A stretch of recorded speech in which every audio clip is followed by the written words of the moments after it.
Good day, participants.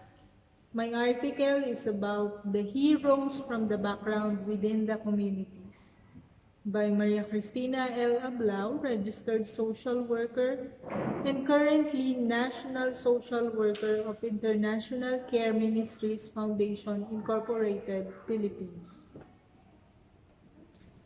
Objectives of this article. One is for us to be aware of the concerns of the social worker worldwide, to give us a clear picture of the community's in poor situation in the Philippines. 3. To know the qualities, the impact of the community workers, social workers in the community. With the complexities we had all over the world in addressing severe poverty situation, oppressions, now pandemic, and inequalities. Those, those who are involved in the communities are the unsung heroes. Why? Because they are the silent agent of change, affecting the lives of the people that they are helping. Social workers in most countries are the most unrecognized people doing the noble job and never-ending efforts to uplift others' dignity and poor situation. The people working in the communities in most part of the world are what we consider the unrecognized, the silent heroes of our time. Why am I able to say this is that when I was really surprised when I went to the African region, particularly in Uganda, attending the International Federation of Social Workers conference last year, was really surprised that most of our social workers are not that recognized in that country. They don't have license. Any people who want to help others can be or can act as social workers. Being involved in the slum areas of one of the prime cities here in the Philippines for almost 16 years had been a great eye-opener to me. That we are not just here doing our job as social workers, but also be a friend and a helping hand to the needy is very important, very essential. Continuously building rapport to these poor people is very important in the helping process. You must have to build the trust with these people, with these deprived people. It is a sad reality to know that there are people in our country, the Philippines, that are living in ultra poverty, especially in those far-flung provinces located in the Visayas and Mindanao region. I was made aware of this when I was able to join the international non-government organization that are serving the ultra-poor, bringing to them the so-called Transform program.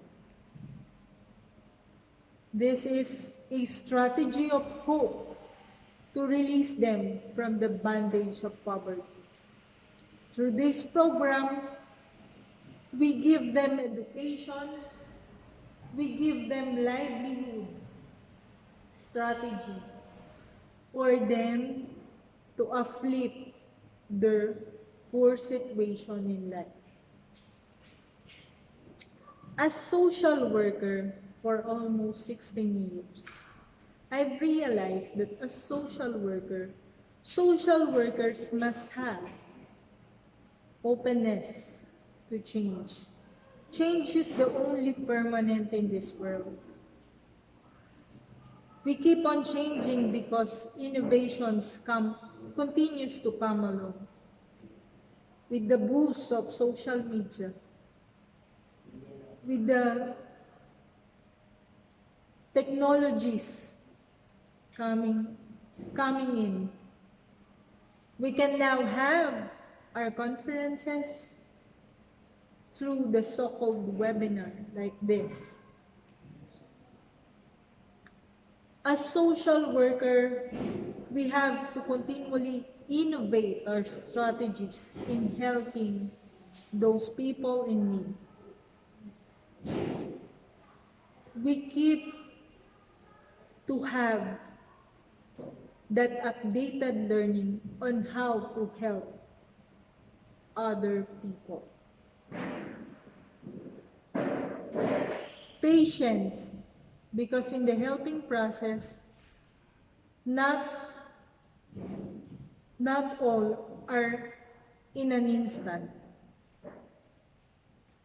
Or we cannot change a person over time. It is a continuous learning process. Respect each one's pacing to be helped to change is very essential. As social worker, thinking of less of ourselves but more of others is what I've learned that is truly essential in this helping process. What is unique for us Filipinos is the quality of being resilient. Resilient in every difficult circumstances in our lives. The quality of a Filipino that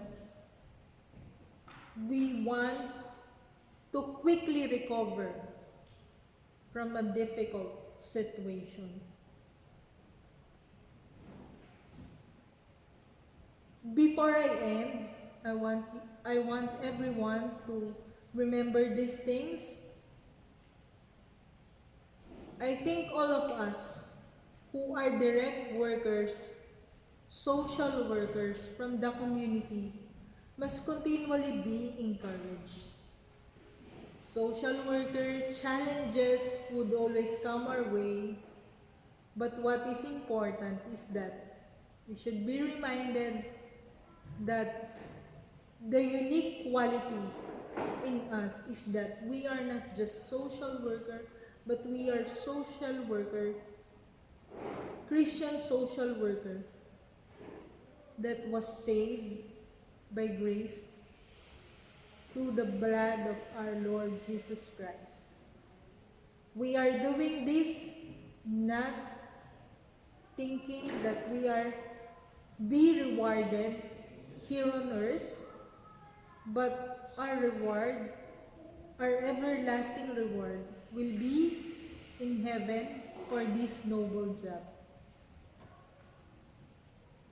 The true measure of success as social worker, as workers in the community, is that having an impact in the lives of the people that we are helping, bringing change that uplift the quality of their lives, of the people that we deal with, empowering them to work in support for their needs, giving the right values, and looking forward for a hope that transforms and lasts. We cannot change people over time, but influencing little aspect of their lives matters most. The true measure of our success is how we were able to create an impact to others' lives. Thank you.